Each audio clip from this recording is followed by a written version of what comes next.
Well, the film I've chosen is City Lights, Charlie Chaplin's City Lights. And I think perhaps it's the most perfect of all his movies, in that it epitomizes this extraordinary ability to make you roar with laughter and then break your heart, or the other way around. And there's a scene in City Lights where there's a flower girl sitting on the corner of a street, and Charlie walks down a street and sees some police. Charlie is always in fear of the police, and in order to escape them, there's a traffic jam and cars been parked on the side of the road. Charlie gets in and out of a car. He goes in one side, goes through the back of the car and out the other side. It's a chauffeur-driven car. And of course the flower girl simply hears the click door of a Rolls Royce, of a very smart car. And Charlie realizes that she is offering him a flower to buy, and he of course realizes that what's happened. She thinks he's got out of a very smart car, and the owner of the smart car has disappeared. So Charlie, as it were, takes up the position of the owner of the car and offers to buy the rose. And when something falls to the ground and she is feeling for the money on the ground, Charlie realizes that she's blind. And there's a little scene, a mime scene, whereby she puts the rose on his jacket and he ostensibly disappears. The man comes back and gets into the car, and the little girl says, "Oh, you've forgotten your change," and the car drives away. Charlie just sits there, comes back round a corner, adoring this beautiful face. And the end of the scene, which I won't actually describe, is how he takes out the sentimentality and pays the thing off. He understood the timing of comedy, and timing in all sorts of levels, in its finest sense, whether it be comedy or whether it be drama, is an absolutely essential part of cinema, because the director has to decide when his audience should see a close shot. Not even a close shot, just one person or another person. I'm talking about a filmmaker, not a director, because Steven Spielberg makes a differential between a director, however brilliant for hire, and a filmmaker.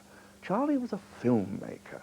He absolutely understood that in cinema there was a totally new technical freedom, which was editing. His ability to be able to build up the tension with a scene, or the humanity within a scene, or to build up to a point of the feed line, and the payoff, as it were, is exemplified in this scene, perhaps as much as anything that I can recall.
chosen the producers and the scene in which they stage a musical about the Nazis.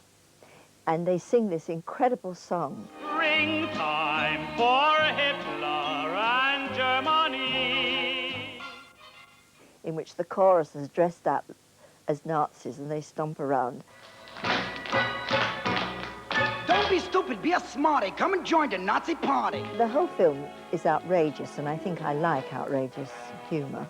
The point about it is that normally the whole Nazi era is treated with deadly seriousness, as I'm sure it should be. This is the only instance I know where people actually send it up. And the audience, like most people initially, is absolutely aghast. And then suddenly they begin to see the funny side of it, and they end up laughing hysterically. And the whole film pivots on that scene, because the producer of the show hoped to outrage his audience with something so incredibly tasteless, only to find that they find it hysterically funny after their initial shock. So now he's got a hit on his hands, and that presents him with an enormous problem. I think when you're watching the film, you do what the audience does. When it starts, your mouth drops open and you think, my God, you can't make a song and dance about this.